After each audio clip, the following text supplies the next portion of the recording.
Hello there. I'm going to play veterinarian today, and I have a European Starling here. I trapped it about 3 days ago, and not intentionally, but as you can see, it's got a obviously deformed, elongated upper mandible here.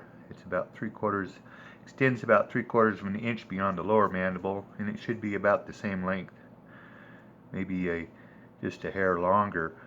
So you can see it's pretty deformed here, not very uniform. So I'm concerned that the blood vessels, maybe the bony core extends beyond the normal length, and so if I was just to cut it off with some clippers, there's a good chance it's going to bleed, and I don't want this little guy bleeding to death. So I just picked up some coagulating powder, styptic powder it's called, at the local farm store.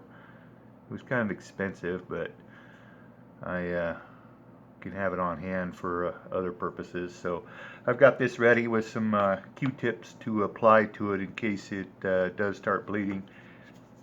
Got some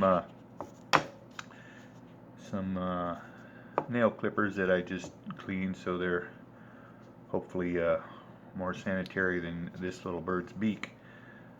So I'm going to see if I can clip it something back close to what it should be without causing this little guy too much grief.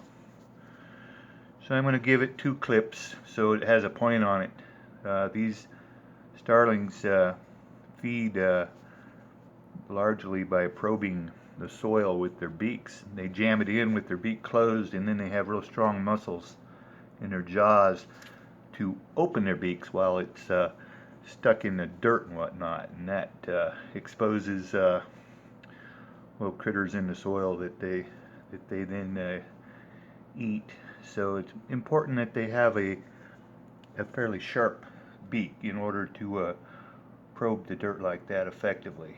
Right now, this guy would have a real hard time even picking up something off the ground with that overhang in the way. So we'll see what happens here. Here goes nothing, maybe. Hopefully it doesn't hurt him too much.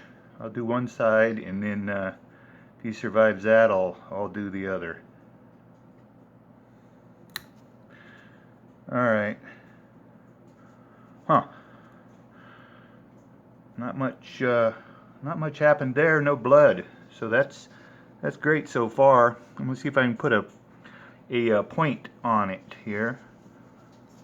You guys can see what I'm doing here. There. Try for a slightly better tip. Even it out a little here on the other side. Alright. Huh. Well, what do you think? It's a lot better than it was.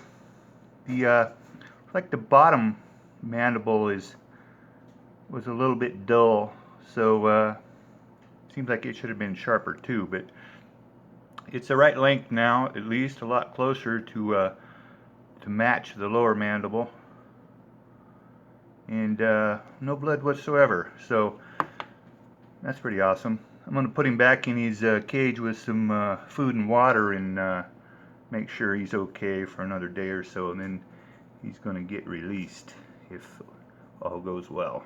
So thank you for watching my redneck veterinary practice here at home. Goodbye.